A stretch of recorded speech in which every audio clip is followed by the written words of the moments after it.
মা বোনেরা ভালো করে শুনে নিন, নবীজি বলেছেন, নবীজির কাছে একদিন মেয়ে ছেলে এসে বলছেন, হে নবী, আমরা পৃথিবীতে কাকে বেশি ভয় করব? নবীজি বললেন, একজন লোককে বেশি ভয় করবে, ওই লোকটার কাছে বেশি যাবে না, খবরদার যাবে না, মরণের মতো ভয় করবে। মৃত্যুকে যেমন ভয় করো, ওই লোকটাকে তেমন ভয় করবে।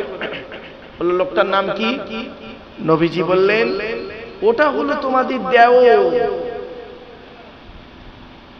আমরা এত বোকা মেয়ে ছেলে, আমার মা বোনরা একটু ভুল করে,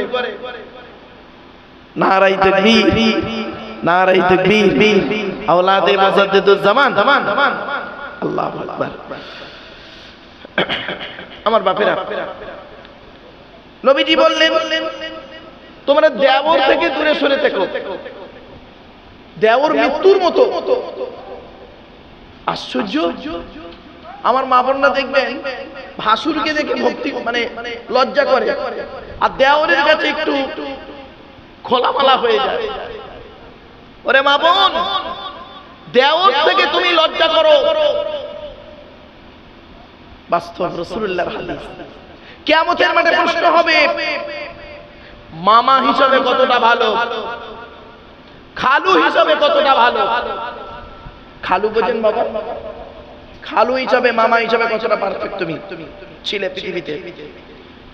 কিয়ামতের মাঠে প্রশ্ন হবে, ফুপা, কি ফুপা বলেন তো নাকি বাবা? ফুপা হিসাবে কতটা ভালো, আর চাচা হিসাবে কতটা ভালো। বাপ মারা গেছে, ভাই মারা গেছে, ভাইয়ের ছোট ছোট সন্তান বেঁচে আছে, আর তুমি চাচা বেঁচে আছো, ভাইপোদের সম্পত্তি নিজের নামে রেকর্ড করে নিলে। তুমি আবার হাজী সাহেব বলো, তোমার হজই আল্লাহ কবুল করবে না, তোমার নামাজই আল্লাহ কবুল করবে না। 8 নাম্বার হলো, 9 নাম্বার প্রশ্ন হবে কিয়ামতের মাঠে, দাদু হিসাবে কতটা ভালো। কি বললাম বাবা? দাদু। আচ্ছা, দাদু কি ছেলের ছেলে বাপকে বলেন? তাই তো, বাপের বাপকে দাদু বলেন তো নাকি? দাদু হিসাবে কতটা ভালো। অনেক দাদু আছে দেখবেন, 4টে ছেলে, বড় ছেলেরা পয়সা দেয়, বড় ছেলের ছেলেকে বেশি করে কোলে করে নেয়, আদর যত্ন করে। মেজো ছেলেটা গরিব, তার অত ইনকাম নেই, মেজো ছেলেটা নাতির প্রতি গুরুত্ব কম। সেজো ছেলেটার বোম্বাই একটা বড় দোকান আছে, সোনার দোকান, অনেক টাকা পাঠায়। তাই ভগবতীপুর বাজারে একটা দোকান ছিল গোপনে, সেজো ছেলের নামে লিখেই দিল। মনে রাখবেন, 4টে ছেলে, একই বিচার তুমি যদি করতে না পেরেছো বাপ, কিয়ামতের মাঠে তোমাকে জাহান্নাম ছাড়া কোনো রাস্তা হবে না। তোমার নামাজও বাঁচাতে পারবে না, তোমার রোজা বাঁচাতে পারবে না, তোমার দাড়ি টুপি বাঁচাতে পারবে না। মনে রেখো। 10 নাম্বার হলো, নানা হিসাবে কতটা ভালো। মেয়ের বাপকে নানা বলি, তাই তো? মায়ের বাপকে আমরা নানা বলি, নানা হিসাবে কতটা ভালো। অনেক দাদু আর অনেক নানা আছে দেখবেন, এত অভদ্র, তারা কি করে দেখবেন, নাতিদের সঙ্গে কথা বলে গালি দিয়ে, ভালোবেসে গালি দিচ্ছে। খবরদার নয়। আবার অনেক ব্যক্তি আছেন এত মূর্খ, এতটাই ইসলাম সম্পর্কে অজ্ঞ, তারা কি করে, নবীজি আমার ফাতেমা ছেলে হাসান হুসাইনকে খুব ভালোবেসেছে, তাই আমি মেয়েকে খুব ভালোবাসি, মানে নবীর সুন্নাত আদায় করি। ওরে মাথা মোটা মুসলমান, নবীর যদি কোনো পুত্র সন্তান থাকতো, আর পুত্র সন্তানের যদি কোনো ছেলে থাকতো, নবী ছেলের ছেলেকেও ভালোবাসতেন। জোরে বলো। আল্লাহ তো নবীর পুত্র সন্তান রাখেনি, তাই ভালোবাসেনি। কন্যা সন্তান রেখেছেন, কন্যা সন্তানের ছেলে দিয়েছেন, তাই হাসান হুসাইনকে ভালোবেসেছেন। এটা মাথায় ঢোকে। এ বলে আমরা কি, অনেক মানুষ আছে দেখবেন, আমি মেয়েকে খুব ভালোবাসে, মেয়ের ছেলেকে খুব ভালোবাসে, ছেলের ছেলে কত গুরুত্ব দেয় না, ছেলের মেয়ে কত গুরুত্ব দেয় না। শুনে নিন, এই কোরআন বলছি, আল্লাহর কসম করে বলে যাচ্ছি গো বাপ, এই কোরআনে আছে, আমার বাবার কথা নয়, আমার নিজের কোনো আমার নিজস্ব কোনো কথা আপনাদের সঙ্গে শেয়ার করছি না, এই কোরআনের কথা আপনাদের সঙ্গে শেয়ার করছি। আমি আপনাদের অনুরোধ করে বলে যাচ্ছি, আপনারা এই কোরআনকে ফলো করুন। হাতে ধরে বলি যে চলুন আজকের এই কোরআনের সংক্ষিপ্ত আলোচনা হবে। মা বোনেদের বলি, মায়েরা বোনেরা, আলোচনা করতে করতে আমি জাহান্নামী নারীর কথা বলবো, জান্নাতি নারীর কথা বলবো। আপনারা বাড়িতে গিয়ে ভাববেন, আপনি নিজেই বিচার করবেন, আমার মেয়েটা জান্নাতি না জাহান্নামী, আমার বউটা জান্নাতি না জাহান্নামী, আমার মাটা, আমার মাটা জান্নাতি না জাহান্নামী, আমার নাতনিটা জান্নাতি না জাহান্নামী, নিজেরাই পেয়ে যাবেন এখানে। আমার এই আলোচনার মাধ্যমে নিজেই বিচার করবেন।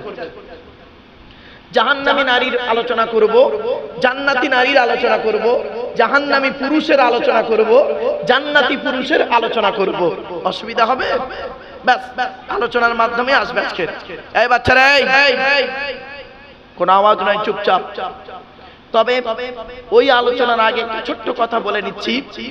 চুটকি বলে জানেন তো, মাঝে মাঝে চুটকি, তো ছোট্ট একটা চুটকির মতো কথা বলছি, মনে রাখবেন। নিজের স্ত্রী হলো নিম পাতা। কি বললাম? নিজের স্ত্রী হলো নিম পাতা। আচ্ছা, নিম পাতা খেলে টক লাগে না মিষ্টি লাগে? তিতো লাগে। তো নিজের স্ত্রীর কথা হলো নিম পাতার মতো, যত খাবে তত সুগারটা কমে যাবে। আর অন্যের স্ত্রী হলো রসগোল্লা, যত কথা বলবে, যত ব্যবহার করবে, সম্পর্ক রাখবে, তত চচ্চড় করে সুগার টেনশন বাড়বে। কথাটা হয়তো শুনতে খারাপ লাগলো, কিন্তু অতি বাস্তব কথা। আমি গবেষণা করে কথাটি বললাম, আর বাস্তব থেকে উদাহরণ তুলে ধরবো। ধৈর্যের পরিচয় একটু দিন। চলো, সর্বপ্রথম আমাদের আলোচনা করতে হবে সৃষ্টিকর্তা নিয়ে। সংক্ষেপে সৃষ্টিকর্তা, আমি যেখানে আলোচনা করি আল্লাহর আলোচনা প্রথম করি 5 মিনিট। কেন জানেন? যিনি আমাকে সৃষ্টি করেছেন, যিনি আমাকে সৃষ্টি করেছেন, যার দেওয়া পৃথিবীতে আমরা বাস করি, যার দেওয়া আকাশের পানি পান করি, যার দেওয়া অক্সিজেন ফিরি ফিরি নিই, কার্বন ডাইঅক্সাইড ছেড়ে দিই, যার দেওয়া আকাশের নিচের আকাশ থেকে পানি পান করি, যার দেওয়া মাটির তলা থেকে পানি তুলে পান করি, যিনি আমাকে বাঁচিয়ে রেখেছেন, যিনি আমাকে খামান, যিনি আমাকে হায়াত দিয়েছেন, যিনি আমার মৃত্যু দেবেন, তার গুণগানটা প্রথমেই করা উচিত। ঠিক না ঠিক? তাই আজকে প্রথমে আমরা আল্লাহর আলোচনা করে নিচ্ছি। কি? আল্লাহর পরিচয় হলো 4টি। আল্লাহ নিজেই বলেছেন, কুল, নবী তুমি বলো, হুয়াল্লাহু আহাদ, সে আল্লাহ হলেন একক। 2 নাম্বার, আল্লাহুস সামাদ, আল্লাহ হলেন অমুখপেক্ষী, আল্লাহ কারোর মুখপেক্ষী নন, সারা পৃথিবী তার মুখপেক্ষী। 3 নাম্বার, লাম ইয়ালিদ ওয়া লাম ইউলাদ, আল্লাহ কাউকে জন্ম দেয়নি, আল্লাহ কেউ জন্ম দেয়নি। 4 নাম্বার, ওয়া লাম ইয়াকুল্লাহু কুফুয়ান আহাদ, আল্লাহর সমকক্ষ কেউই নেই। এই হলো আল্লাহর 4টে পরিচয়। আল্লাহ যুগে যুগে নবী পাঠিয়েছেন, পৃথিবীতে অগণিত নবী এসেছেন। নবীর সংখ্যা একটা ধরা হয় 1,24,000। কত বললাম বাবা? এখানে বসে একটু মুখস্থ করে নেবেন, না জানলে জেনে নিন। নবী এসেছেন পৃথিবীতে মোট 1,24,000, অগণিত এসেছেন, একটা সংখ্যা ধরা হয়। রসূল এসেছেন পৃথিবীতে 313 অথবা 315 জন। এই কোরআনে আছে মোটে 25 জন নবী রসূলের নাম। তাহলে আর নবী রসূলগুলো গেল কোথায়? আর নবী রসূলগুলো জানতে গেলে শুধু কোরআন পড়লে হবে না, পেছনে হাদিসগুলোও পড়তে হবে। কোরআনের আগে যে কিতাবগুলো এসেছে সেগুলোও একটু ঘাটাঘাটি করতে হবে। চলো, কোরআনের আগে এসেছে পৃথিবীতে 103টে কিতাব। কত কত কত আল্লাহ পাঠিয়েছেন? 103টে। কোরআন নিয়ে 104টা। তো কোরআনের পরিচয়টা লাস্টে দিচ্ছে, আগে 103টের পরিচয়টা দিই। 100টা হলো ছোট ছোট সহিফা, আর 3টা হলো বড় বড়। পৃথিবীর সবথেকে আকারে বড় ধর্মগ্রন্থের নাম হলো ইহুদিদের ধর্মগ্রন্থ, মুসা নবীর উপরে নাযিল হয়েছিল। কিতাবটি হলো 1000 পারা, রমজান মাসের 6 তারিখে নাযিল হয়েছে। জোরে বলুন। সত্যি আপনাদের দেখে মনে হচ্ছে হয় আপনারা কোনো বিষণ্ণতায় ভুগছেন, নইলে বাড়িতে স্ত্রীর সঙ্গে ঝগড়া হয়েছে, নইলে কিছু একটা সমস্যার মধ্যে এসে বসে পড়েছে। আচ্ছা, সুবহানাল্লাহ বলতে কি এতটাই কষ্ট? একবার সুবহানাল্লাহ বললে 10টা নাকি জোরে সোজা আঙুলে কি না উল্টে মাখিয়ে দাও। চলো, যেন মনে হচ্ছে যেন বইয়ের সঙ্গে ঝগড়া করে এসে বসছে। সুবহানাল্লাহ বলতে যেন কষ্ট হচ্ছে। কেন? চলো চলো। এরপরে আল্লাহ বললেন কি, একটি কিতাব পাঠিয়েছিলেন, তার নাম হলো জবুর কিতাব, দাউদ নবীর উপরে 150 পারা, রমজান মাসের 12 তারিখে। এরপরে আল্লাহ কিতাব পাঠিয়েছেন, কিতাবটির নাম ইনজিল কিতাব, খ্রিস্টানদের ধর্মগ্রন্থ যাকে বলে বাইবেল, ও দুটো ভাগ, ওল্ড টেস্টামেন্ট, নিউ টেস্টামেন্ট। কিতাবটি এসেছে ইনজিল কিতাব ঈসা নবীর উপরে 27 পারা, রমজান মাসের 18 তারিখে। সর্বশেষ এই কিতাবটি কোরআন এসেছে 30 পারা, মুহাম্মদ সাল্লাল্লাহু আলাইহি ওয়াসাল্লামের উপরে এসেছে কবে বলে দিচ্ছি, একটু শুনে নিন কোরআনের পরিচয়। এ কোরআন আল্লাহর তরফ থেকে জিবরাইলের মাধ্যমে হযরত মুহাম্মদ সাল্লাল্লাহু আলাইহি ওয়াসাল্লামের উপরে আরবের মক্কা নগরের নিকটবর্তী একটি গুহাটির নাম হলো হেরা। হেরা নামক গুহাতে 610 খ্রিস্টাব্দে 1 ফেব্রুয়ারি সোমবার, কত বললাম, কত খ্রিস্টাব্দ? 610। কত? এগুলো মনে রাখবেন। আজকের কত খ্রিস্টাব্দ? অক্টোবরের কত তারিখ? আজকের 5 তারিখ। তাহলে 5-10-2024 খ্রিস্টাব্দ আজকে। আর কোরআন এসেছে মানে 1 ফেব্রুয়ারি, মানে 1-2, তাই তো? 1-2-610। তাহলে 1-2-610 সোমবার ছিল, আর আজকের হলো 5-10-2024। কি বার হলো আজ?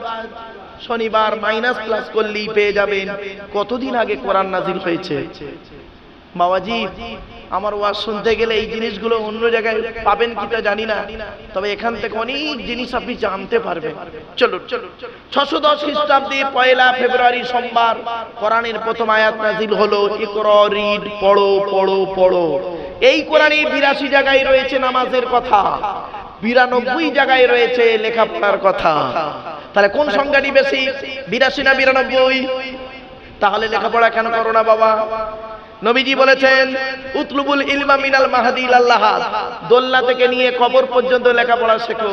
এ মুসলমানের বাচ্চা 8 পাস করলো, 9 এ উঠে চলে গেল জরি দর্জি ফুল মেশিনের কাজ করতে, সোনার কাজ, গড়ির কাজ, বলের কাজ, ছেলাইয়ের কাজ, ঝালাইয়ের কাজ, ধুলোর কাজ। আর যদি একটু সেট হয়ে গেল, আর তো দেখতেই হবে না, চিন্তার কোনো কারণ নেই। মনে রেখো, টাকা তোমার সঙ্গে যাবে না, টাকা তোমার সঙ্গে যাবে না, গাড়ি বাড়ি সঙ্গে যাবে না, এসি ঘরটাও সাথে যাবে না, সঙ্গে যাবে, শুনে রেখে দাও, আমার আমার আমার আমার করছো, আমার আমার আমার আমার করছো। 3টে জিনিস নিজের, 3টে জিনিস নিজের, আর বাকি সব অন্যের। কি কি মনে রাখবেন? 1 নাম্বার, তুমি যে জ্ঞান অর্জন করেছো, যে শিক্ষা অর্জন করেছো, যে আমল করেছো, ওই আমলটা হলো তোমার, কেউ নিতে পারবে না, তোমারই থাকবে। 2 নাম্বার হলো তুমি যেটা পরে ছিঁড়ে ফেলেছো, ওই ছেঁড়া মালটা তোমার।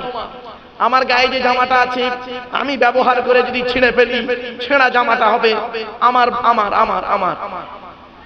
3 নাম্বার হলো, বুঝতে পারেননি, যেটা খেয়ে হজম করে মাল পেছন দিয়ে বের করেছো, ওটাই তোমার, আর বাকি সব অন্য। বাড়ি থেকে ভাববে। আমি একটু হাসির ছলে কথা বলি, কেন জানেন? এটা বাস্তব কথা। তাই সৃষ্টিকর্তা বললেন, তো দেহের মধ্যে 4টে গুরুত্বপূর্ণ অঙ্গ দিয়েছি, ব্রেন, হার্ট, লিভার, কিডনি, এটাকে ঠিক রাখবি। দেহের মধ্যে 9টা ছিদ্র দিয়েছি, 2 নাক, 2 কান, 2 চোখ, 1টা গাল, 7টা সামনে পেছনে। এই 9টা ছিদ্র, এই 9টা ছিদ্রের যে কোনো একটা ছিদ্র দিয়ে তোর আত্মাটা বের করে নেব। কত মানুষ মরে গেছে দেখবেন, লোকটা মারা গেছে, মুখটা খুলে দেখবেন, মুখ থেকে কাপড়টা সরিয়ে দেখবেন, গালটা হাঁ করে আছে। কত মানুষকে দেখবেন মারা গেছে, কত মেয়ে ছেলে বেটা ছেলে দেখবেন মারা গেছে, পেশাব পায়খানা ফিরে ফেলেছে। কত মেয়ে ছেলে বেটা ছেলে মারা গেছে দেখবেন, মুখ থেকে কাপড়টা সরিয়ে দেখবেন, চোখটা বড় করে চেয়ে আছে। কত ছেলে বেটা ছেলে মেয়ে ছেলে দেখবেন মারা গেছে, ঘাটটা বেঁকে হাতটা খিঁচে আছে। আবার কত নারী পুরুষকে দেখবেন মারা গেছে, কাপড়টাতে মুখটা তুলিয়ে দেখবেন, দেখলে মনে হবে লোকটা ঘুমিয়ে আছে। এবার আপনারাই এখানে বসে সিদ্ধান্ত নিন, কেমন ভাবে মরতে চান? যদি ভালোভাবে শান্তিতে মরতে চান তাহলে কিছুক্ষণ সময় দিয়ে যান, কোরআন হাদিসের কিয়াসের আলোচনাগুলো শুনে আমল করে যান। অসুবিধা হচ্ছে? হ্যাঁ, বাচ্চাগুলো বুঝতে পারছে? চলো তাই এবার আসছি, কোরআন এসেছে কবে বলে দিলাম। কোরআনের ভিতরে কি আছে? 30টা পারা, 540টা রূকু, 114টা সূরা, 14 থেকে 15 খানা সাজদা, 7টা মানজিল, 8 থেকে 12 খানা সাক্তা, 6666টা আয়াত, কেউ বলেছেন 6236টা, 3,23,215টা অক্ষর। এ কোরআন 22 বছর 9 মাস কয়েকদিন কম বেশি 23 বছর ধরে কোন ঘটনাকে কেন্দ্র করে, কোন ব্যক্তিকে কেন্দ্র করে, কোন বস্তুকে কেন্দ্র করে এ কোরআনের আয়াতগুলো নাজিল হয়েছে। 6000-এর বেশি আয়াত নাজিল হয়েছে, 12,000 জায়গায় নাজিল হয়েছে। কটা জায়গার নাম জানেন? মক্কা আর মদিনাই তো জানেন, আর জানেন না?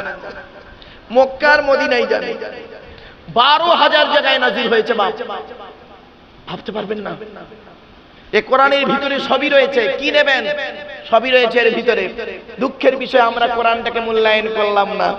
এ কোরআনকে সারা পৃথিবী গবেষণা করলো, আমরা মৌলবীরা, সকলে নয়, কিছু মৌলবী করলো কি, এই কোরআনটাকে ব্যবহার করলো তেল পড়া, পানি পড়া, ওয়াজ করা, খতম পড়া, তাবিজ পড়া, ঘর বন্ধ করা।